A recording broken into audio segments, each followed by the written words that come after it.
I see trees of green, red roses too.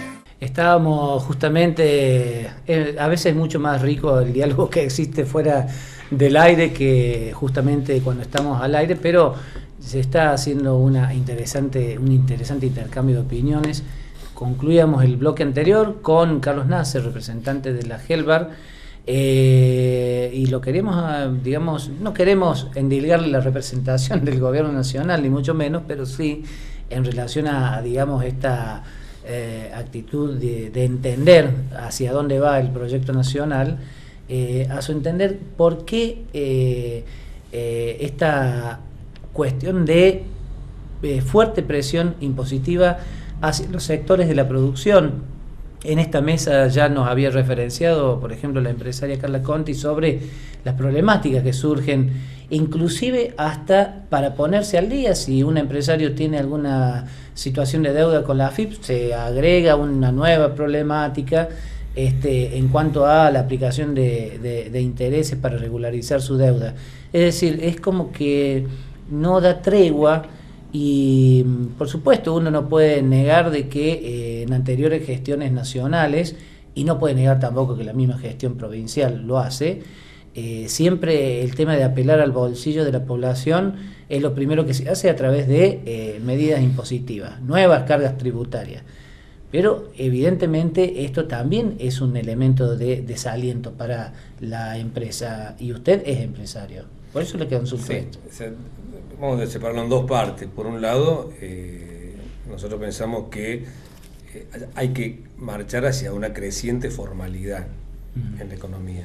Eso implica mayor cantidad de porcentaje de trabajadores en blanco, ¿no es cierto? Que se ha mejorado del 50 y pico por ciento, estamos en el 35%, hay que seguir avanzando en eso, todos tenemos que pagar los impuestos y demás.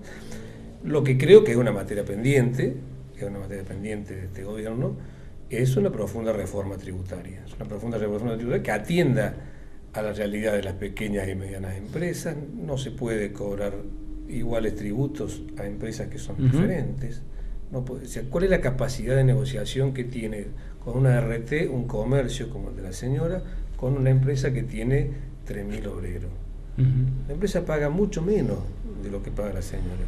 ¿Por qué? Porque tiene capacidad de negociación. Las economías regionales tienen realidades completamente distintas. No es lo mismo una pequeña empresa o mediana empresa de Buenos Aires, con los volúmenes de producción que maneja, los volúmenes económicos que maneja, con una pequeña empresa de Belville. Y tampoco es lo mismo una pequeña empresa de Belville con una empresa del norte de la provincia de Córdoba. Entonces, esas son las cosas que una reforma tributaria debería atender. Creo que es una de las grandes materias pendientes de este gobierno, junto con una reforma de una nueva ley de servicios financieros que termine de premiar a la especulación y de completar lo que se hizo, digamos, a través de la reforma de la Carta Orgánica del Banco Central. No, ¿sabe por qué me parece muy legítima la consulta? No de mi parte, sino de seguramente la persona que nos está mirando en este momento coincidirá conmigo.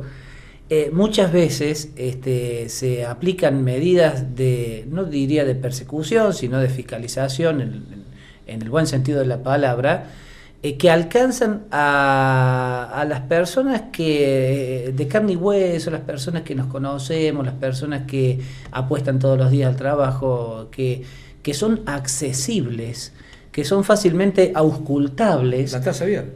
Por ejemplo, un ejemplo más práctico que es la tasa vial y el aumento de los peajes. Sigue habiendo, por la información que inclusive en estos mismos días publicó la AFIP, grandes evasores de un alto poder adquisitivo, de un alto poder económico, y es como que se le escapa la tortuga al gobierno nacional en ese sentido, pero a las pobres personas que están todos los días abriendo, levantando las persianas a las 7 de la mañana, es como que sí les alcanza la ley, ¿no? Yo creo que son las materias pendientes que todavía tenemos en Argentina y que para este gobierno, para el que venga, saber diferenciar entre las realidades de las pymes y las realidades de las economías regionales que no pueden pagar lo mismo unas que otras. Y hablando de usted que también está en representación, digamos, a nivel provincial, ¿cómo ve el desenvolvimiento económico de nuestra región no le puedo decir de Belleville porque usted es oriundo de Ballesteros, tengo entendido, pero de nuestra región, ¿cómo toma el balance de este año? Un año con dificultades, que fue para todo el mundo, las dificultades. Creo que tampoco fue el apocalipsis como pronosticaban algunos, pero un año que sí, evidentemente hubo dificultades, hubo, digamos, toda esa cadena de desánimo que hay permanentemente, digamos, afecta mucho a los mismos comerciantes, porque la gente ya no consume como consumía, y a veces por precaución, porque no sabe qué va a pasar, si van a devaluar, qué van a hacer, entonces no consume, lo ahorra, no lo gasta, y eso, digamos, desvirtúa todo el proceso económico. Pero yo creo que Córdoba, particularmente la provincia, y eso sí me animo a decir toda la provincia, y esta zona está incluida, tenemos problemas mucho más serios que otras regiones del país. Por ejemplo, tenemos el costo impositivo más alto del país, tenemos la energía más alta del país, tenemos el combustible más alto del país. Eso, en términos de costo de logística, tiene una incidencia directa sobre el consumidor, sobre el trabajador. O sea, el trabajador paga 2 veces la tasa vial. Paga cuando va a comprar la nafta para su auto, y la paga en el producto final también, porque está incluido ahí. En eso coincide. Sí, por supuesto. Ustedes, sí, la CGT. Sí, es verdad. Y generalmente es una doble imposición. Es como que a los trabajadores esta doble imposición le viene por varias vías, ¿no? Porque no lo quería plantear tampoco ahora, pero por ahí el trabajador es el que paga desde el IVA, no se salva de pagar el IVA del azúcar, no se salva de pagar el impuesto de Santa Cruz cuando va y paga la luz. Exacto. No se salva de un montón de cosas. Yo no sé si decir que los trabajadores pagan más impuestos inclusive que los empresarios, no sé, da la impresión. Sí, da esa sensación, indudablemente. Por eso yo le decía que el trabajador está cautivo, ¿no es cierto? Está sometido, digamos así, por un régimen que es injusto, se traduce injusto, ¿no es cierto?, a la hora de hacer esa valoración, porque no puede modificar a voluntad o no puede resarcirse económicamente como lo puede hacer a lo mejor un empresario, ¿no es cierto?, aumentando el valor, ¿no es cierto?, del producto que produce. El trabajador no, está sometido, ¿no es cierto?, a un salario fijo y tiene que esperar un año para poderlo modificar. Entonces ahí es a donde se plantea la situación, ¿no es cierto?, de dificultad que tiene hoy el trabajador. No vamos a decir que está pasando hambre, porque yo escucho por ahí algunos indicadores que dicen, sí, porque hay trabajadores que están padeciendo hambre. Yo no sé cómo lo miden el hambre, realmente no sé cómo miden el hambre, no sé, la verdad que yo creo que tiene más, tiene otro tipo de sentido, para descalificar, ¿no es cierto?, al gobierno. Claro, se imagina que la noticia siempre es el avión que se cae, no el avión que llega, porque llegan todos los días, y el avión que se cae uno allá a las cansadas. Entonces siempre tiene mayor repercusión lo que dicen estos señores, que hacen ver, ¿no es cierto?, todo lo negativo de un gobierno, porque pareciera que todo está mal en el país. Francisco, y no es así. Francisco, ¿a usted le consta de que, por ejemplo, a nivel regional o local, algunas herramientas que se ofrecen desde la nación en materia de industria, de comercio, no se aplican, no llegan a la ciudad de Belleville? Que no llegan a la ciudad de Belleville. Sí. Algunas herramientas, algún tipo de accesos crediticios, fortalecimiento de empresas. El único que nosotros hemos podido, ¿no es cierto?, por lo menos por la versión que tenemos, no nos consta, ¿no es cierto?, es, por ejemplo, nosotros tuvimos una vez pasada una reunión con Capitanes, donde había un sector de la Cámara de Fabricantes de Maquinarias Agrícolas, y tenían dificultades para la venta, digamos así, de maquinarias, y poder canalizarla a través de créditos del Banco Nación. El Banco Nación tenía unos créditos muy blandos para la venta, ¿no es cierto?, de producción de maquinaria agrícola de origen nacional. Llamó al gerente general del Banco Nación y le impartió instrucciones para que se bajara la información hacia todas las sucursales para que canalizaran, ¿no es cierto?, las carpetas que estaban paralizadas para que concedieran los créditos. Resulta que después pusieron como condición que todo el que tuviera soja no podía acceder a los créditos. Entonces se te paraliza, ¿no es cierto? Claro. Son muy contados, ¿no es cierto?, el que no produce soja, por ejemplo, en el país. ¿Cómo hace? Entonces esas son las dificultades a veces que no llegan, digamos así, con equidad, digamos así, para todos. Sí. En ese aspecto el Banco Nación lo que está diciendo es quienes tengan soja en existencia, hay que aclararlos. Claro. Casualmente yo estuve ahí con el Norberto Ferreira, que es el gerente de acá de la ciudad de Belville, y él me aclaraba precisamente, por planteo de un cliente, quienes tuvieran en existencia soja, no tenía acceso a determinadas líneas de crédito. Pero el resto de las baterías de las líneas de crédito, de cartera de Banco Nación, se podía acceder. Tal cual el cliente demostramos que la existencia que por la 2750 se reflejó al 31/8 de este año.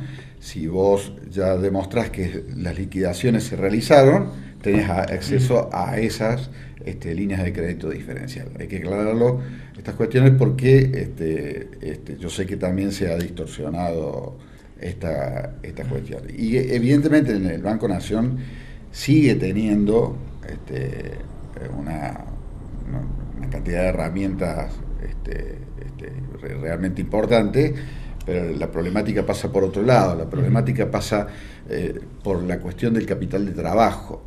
Porque, a ver, realizar una inversión de capital inmovilizado cuando la voy a amortizar en muchos años es una cuestión. Tiene que ver con la economía de escala, ya son aspectos mucho más complejos. Pero cuando estamos hablando del capital de trabajo, que es el elemento que yo estaba haciendo referencia a de que a veces no llega esa información, o no está alineado de una manera más ordenada, más amigable, más dinámica, bla, bla. Por ejemplo, en el caso de los comercios, como comentaba ¿Y eso Carla, por qué sucede, Guillermo? Evidentemente... ¿Quién sería el responsable de esto? Y bueno, es una cuestión de responsabilidad de gestión política. Local. Local, provincial y nacional. No da nombre, pero por lo menos pero evidentemente, a ver, el problema que tiene el comerciante, como decía Carla, la necesidad financiera de corto plazo, no de mediano plazo, de corto plazo, es revertirla con una cuestión de una buena inyección de capital de trabajo. ¿Okay? O sea, estamos hablando del corto plazo, de resolver las cuestiones de corto plazo. ¿Para qué? Para producir en lo que se denomina la estructura económica, la estructura financiera de la empresa, un efecto palanca positivo. Cuando yo revierto esa situación, seguramente voy a tener mucho más tiempo para amortizar ese capital de trabajo, o sea, nueva inyección fresca de dinero, que es lo que yo necesito. Y es que me hace revertir este aspecto de la variable. Entonces, la rentabilidad financiera pasa a ser positiva. Y dejo de necesitar acuerdos en los bancos, famosos acuerdos donde tiene un costo elevadísimo para las rentabilidades de hoy, tanto para el comercio como para la industria. Entonces, dejamos de salir de los acuerdos. No es conveniente. A ver, el primer síntoma que tiene que tener un empresario cuando tiene una rentabilidad financiera negativa es cuando cae en el acuerdo.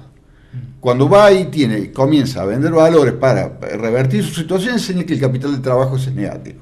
Entonces, en esa situación, lo que tiene que es replantearse como negocio la alternativa. Evidentemente tiene o un problema de mercado, o un problema de rentabilidad, o un problema de costo. Pero ese es el principal problema. Revertir la situación del capital de trabajo y no del capital inmovilizado. Carlos. No, iba a decir con respecto a las herramientas que vos preguntabas, hay infinidad de herramientas desde el Ministerio de Trabajo de la Nación para los sindicatos o para las empresas. Hay muchísimas herramientas en cuanto a capacitación, no solo para los trabajadores, sino para los empresarios. Desde la Secretaría PYME de la Nación y del Ministerio de Industria hay muchísimas herramientas que también existen. Desde Banco Nación hay líneas de crédito. Creo que a veces hay un problema de ida y vuelta, a veces no está bien transmitida la información, y la gestión desde las cámaras empresarias, desde los gobiernos locales, no es lo suficientemente eficiente como para poder acercarla a los asociados o a los representados, ¿no es cierto? Quiero finalizar este bloque con una consulta a Carla Conte, porque es justamente representante de CERVEL. Y no quiero ser cizañero ni tampoco quiero alejarme de la realidad y las objetivas dificultades que tiene el empresariado local. hay que coincidir con el gobierno nacional para que estas herramientas de las cuales nos han comentado recién los caballeros lleguen finalmente a Belleville, por ejemplo. Y acá en Belleville lo vemos a eso, o sea, las líneas de créditos que él dice que están en los ministerios de la Nación, acá nosotros no tenemos el acceso. Acá en Belleville es bastante difícil tener el acceso a eso por intermedio del gobierno que tenemos hoy. Del gobierno del local. Gobierno local que tenemos. Porque el gobierno no gestiona. Nos falta la información a lo mejor, porque la gestión hay que hacerla por otro lado, que tendría que ser por ejemplo por CAMES, que CAMES trabaja muy Pero mucho. el mismo gobierno local lo puede hacer a la gestión. Claro, entonces bueno, esa es la idea que necesitamos acá en Belleville, de los comerciantes tengamos acceso a todo eso. Desde el mismo CERVEL lo pueden hacer. Claro. Bueno, es más o menos tema para resolver. Ojalá que de esto surja alguna solución también.